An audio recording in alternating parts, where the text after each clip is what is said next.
ጥቅም የሌለው ነገር ምን ያደርገናል? ያለ ጥቅም ጊዜያችን እናባክን ከሆነ የወደፊት ዕጣ ፈንታችን ምንድን ነው? ሰላም ሰላም ቤተሰቦቼ እንዴት ናችሁ? ደህና ናችሁ? እኔ ደህና ነኝ፣ እግዚአብሔር ይመስገን። ያው ለማታውቁኝ ብርክቱ እባላለሁ። ዛሬ ከወትሮው በተለየ መንገድ አዲስ ነገር ይዤ ነው የመጣሁት። እሱም ምንድነው? ከሁለት ሳምንት ስልጠና በኋላ እሱም የማን ስልጠና ተቀበልኩ? ዳሎን ኢንተርቴይንመንት ዳሎን አካዳሚ ብሎ በራሱ ስም ብዙ ካምፓኒዎችን ክሬት አድርጎ እየሰራ ያለው በአሁኑ ሰዓት ለብዙ ወጣቶች ሞቲቬሽናል ስፒከር ብቻ ሳይሆን በተግባር ላይ እያሳየ ያለው ወንድማችን ብዙ ስልጠና ሰጥቶኛል።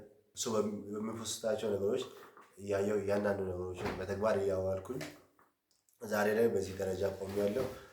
ምን ልላችሁ እፈልጋለሁ? አሁን ላይ በእጃችሁ ባለው ስልክ ገንዘብ መስራት እንደሚችሉ እኔ በራሴ በጣም ተረዳሁኝ። ደግሞ ሰርቼዋለሁ። ከዚህ በፊት አይቼ የማላውቀውን ብር በስልኬ ብቻ በመስራት አይቼዋለሁ እና ምን ልላችሁ ነው?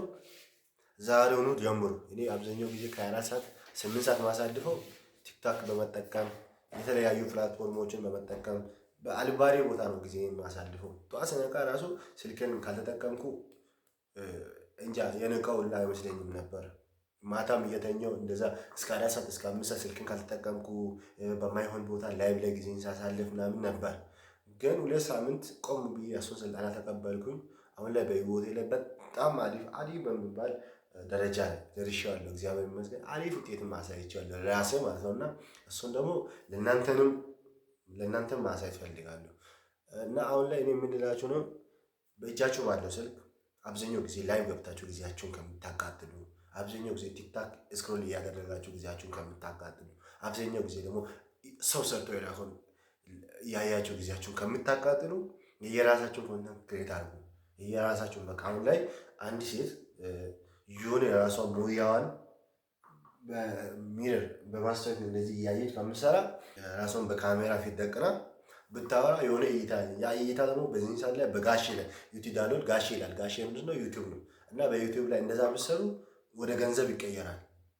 ሰው እንዳየ ሰው በቃ እይታ መጠን ይከፈላል። እና አሁን ላይ እኛ አብዛኛው ጊዜያችን የምናጠፋው ለሰው ግፍት እየሆንን ማለት ነው። እና ምን ልላችሁ ነው? በእጃችሁ ባለው ስልክ ዛሬውኑ ስራ ጀምሩ። ደግሞ አብዛኛው ጊዜ ውጭ ሀገር ላሉት ሴፍ ኢንቫይሮንመንት አለው ይህንን ስራ ለመስራት ማለት ነው። ምክንያቱም አብዛኛው ጊዜ ከስልክ ጋር ጊዜያቸውን ስለሚያሳልፉ በጣም ሴፍ ኢንቫይሮንመንት አለ። በቃ ዛሬ ላይ ያሳለፋችሁትን ውሎ ውጭ ሀገር እያላችሁ ያሳለፋችሁ ቻሌንጅ ያሳለፋችሁን ውሎ ለሌላውም ትምህርት ይሆናል። ይህንን ስታሳዩ በማዳም ቤት ያላችሁ የማዳም ቅመሞች ይህንን ያሳለፋችሁትን ቀን ያሳለፋችሁትን ላይፍ እንደዚህ አይነት ላይፍ ነበረኝ እኮ፣ እንደዚህ አይነት ስቃይ አየሁ፣ እንደዚህ አይነት ደስታ አየሁ የምትሉትን ነገር ለእህቶቻችሁ፣ ለወንድሞቻችሁ፣ ለቤት ዘመዶቻችሁ ትምህርት ነው የምትሆኑ። ግን ይህንን ነገር አሁን ቻሌንጅን በጣም ለአንተ ራስን ለራስ የሚስቀው አንዳንድ ነገሮች አሉ ከሰራ በኋላ ካሳለፍኩ በኋላ። ይህንን ነገር ግን እንዲህ ሰው ሁሉ በሚያይበት ቦታ ላይ ብታደርጉ አንደኛው ነገር ገንዘብ ትሰሩበታላችሁ በጣም ከሚባለው በላይ። ሁለተኛው ነገር ደግሞ ለሰውም ትምህርት ትሆናላችሁ። ሁለት ጥቅም አለ። ስለዚህ አብዛኛው ጊዜ ላይቭ ገብተን 100፣ 200፣ 300 ሰው ተቀምጦ በዛ ፊት ላይቭ ላይ እየተጫወተን እያወረን ከሰው ጋር መጫወት ጥሩ ነው። ከሰው ጋር መደሰት ጥሩ ነው። ግን ጥቅም የሌለው ነገር ምን ያደርገናል?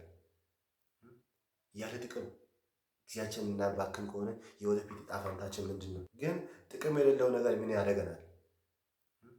ያለ ጥቅም ጊዜያችን እናባክን ከሆነ የወደፊት ዕጣ ፈንታችን ምንድን ነው? ዘመኑ ደግሞ የቴክኖሎጂ ነው። ቴክኖሎጂ ዘመን ላይ ደግሞ ያንተ እኩዮች አንተን ጥሎ ይሄዳሉ። ያንተ እኩዮች ከአንተ ጋር አንድ ላይ የተወለዱት ከአንተ ጋር በአንድ እድሜ ክልል ውስጥ ያሉት ጥሎ ይሄዳሉ። ሌላ ሌቨል ናቸው። አንተ ግን እዚህ ዛሬም ስክሮል ታደርጋለህ፣ ነገም ስክሮል፣ አንተም ብትሆን ስክሮል ነው የምታደርገው። ያ ደግሞ በህይወቴ ላይ በጣም ዋጋ ያስከፍላል። በጣም ከሚባለው በላይ ማለት ነው። እስከ ሽምግልና ድረስ ስክሮል እያደረግህ ትቆያለህ። ግን ዛሬውኑ ያንን ስክሮል የምታደርገው ነገር በራሴ አዙረህ ሰው አንተን ስክሮል እንዲያደርግ ማድረግ ትችላለህ። እና ወዳጆች የምልላችሁ ነው፣ እድላችሁን ተጠቀሙ። ጊዜያችሁን አታባክሙ። ዛሬውኑ ነቃ በሉ።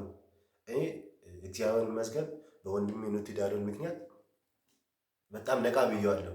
በጣም ከሚባለው በላይ ነቃ ብዬዋለሁ። ከአሁን በኋላ ለስክሮል ሳይሆን ጋሼ ማለት በይዘው ዩቱብ ነው እና በዩቱብ ላይ እያንዳንዱ ያጋጠሙኝን ነገሮች ለሰው ትምህርት ይሆናሉ። በቃ ፖዚቲቭ ነገር ኦንሊ ፖዚቲቭ ነገር ኔጋቲቭን ትቼ ፖዚቲቭ ነገር ብቻ ይዤ ፎስተዋለሁ። በኔ ውስጥ ሌላ ሰው ይማራል፣ ሌላም ደግሞ እርካታ አለው፣ ገንዘብም አለው። ስለዚህ ወዳጆች እናንተ ሞክሩ። ለመጀመሪያ ጊዜ እንደዚህ ካልኩኝ በሌላ በቀጣይ ጊዜ ደግሞ በተግባር እያሳየው ምን አይነት ለውጥ እንዳመጣው ምን አይነት ኢንካም እንዳገኘውላ ለምን እያሳየው እመጣለሁ። ስላዳመጣችሁኝ ከልብ አመሰግናለሁ። ቴንኪው